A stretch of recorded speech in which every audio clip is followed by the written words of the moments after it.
All right, today we're gonna be making Santa's favorite chocolate chip cookie. I don't know why, but for some reason on the internet, there are no actually decent chocolate chip cookie recipes that are actually healthy. And so they're either way too high in calorie and they're actually like kind of decently tasting, but you might as well just have the actual chocolate chip cookie for the amount of calories you're getting. Or they're healthy, but they taste like hockey pucks. And so we have the solution here today.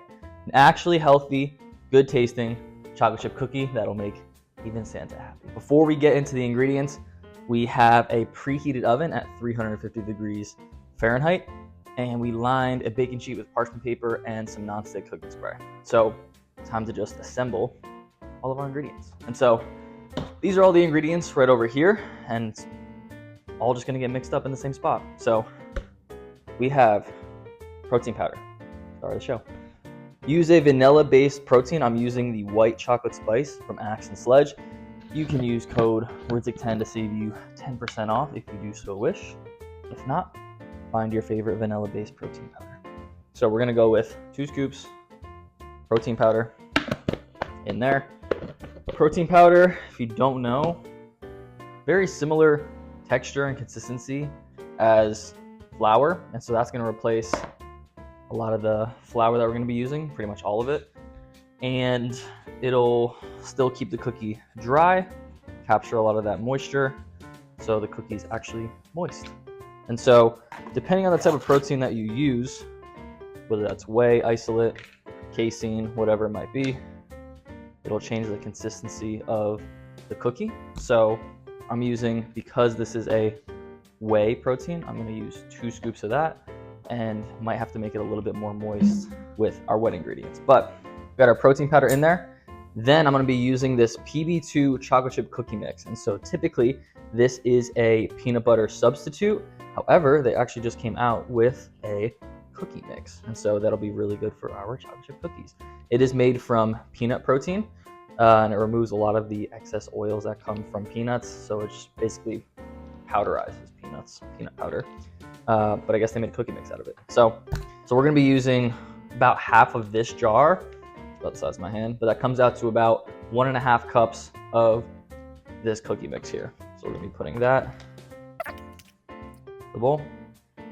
Done. We're gonna be going, just to keep with the dry ingredients, a little bit of salt. Salt is actually a key ingredient, even in sweet stuff. It helps bind the moisture inside of it, because wherever salt goes, water goes, and so it keeps the cookie hydrated. We don't want to be like a hockey puck type cookie.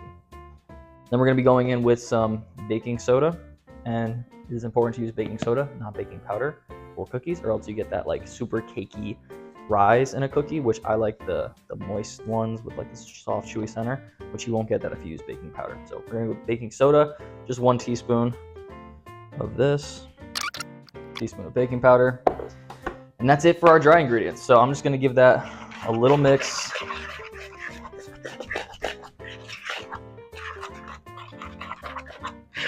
Just to combine everything.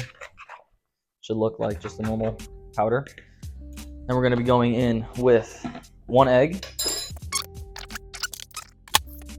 Another key ingredient here, which will keep the cookie very, very moist, is pumpkin puree, so pure pumpkin. Now, you're probably thinking, I don't want to make pumpkin cookies. It's not Halloween. It's not the fall anymore. You won't taste the pumpkin. It is pure pumpkin, which is kind of has a bland flavor.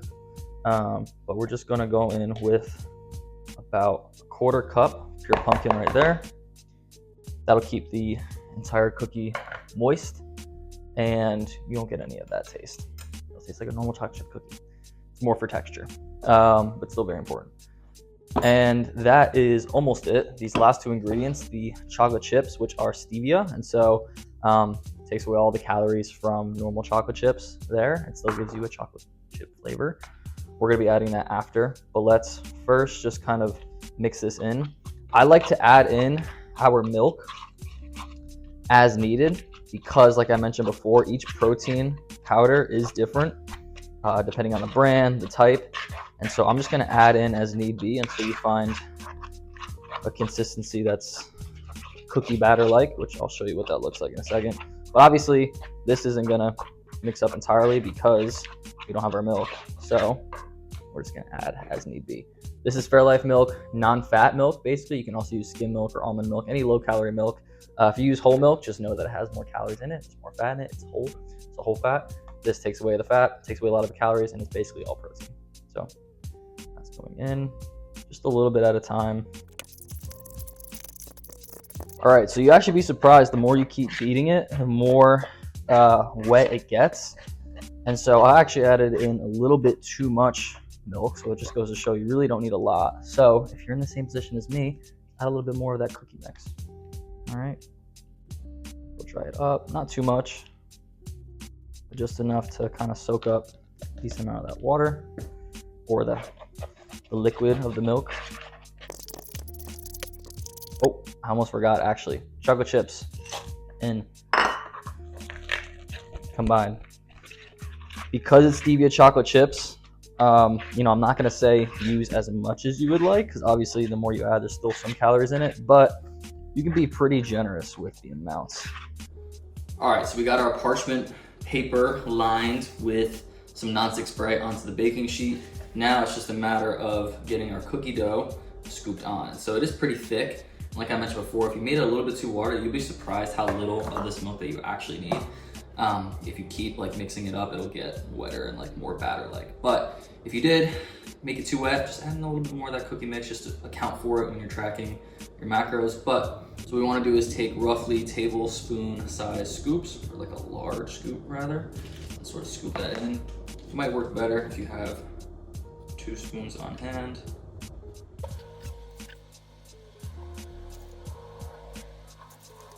All right, so this made roughly 5 cookies, but the entire batch actually made 10 because I put half the batter already in another baking sheet in the oven. So 10 total cookies.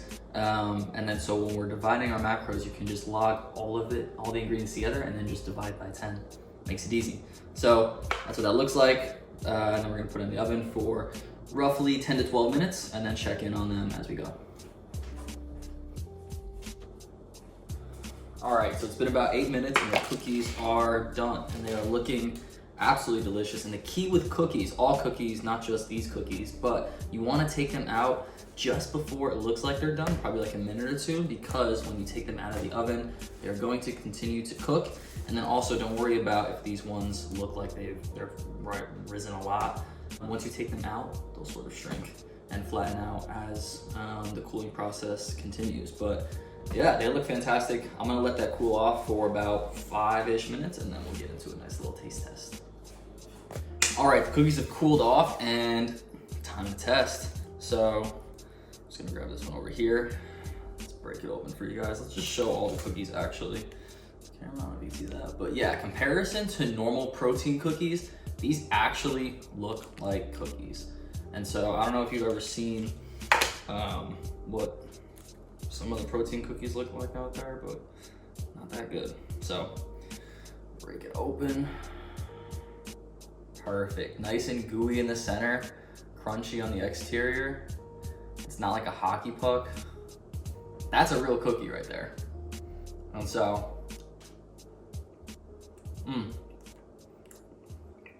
yeah,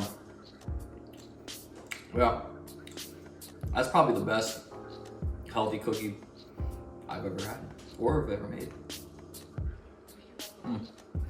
It's totally worth it. And I am a fan of the gooey center. If you're not a fan and you like them more crispy, just keep it in the oven for another few minutes. I took it out like 8 minutes. Keep it in there for 10.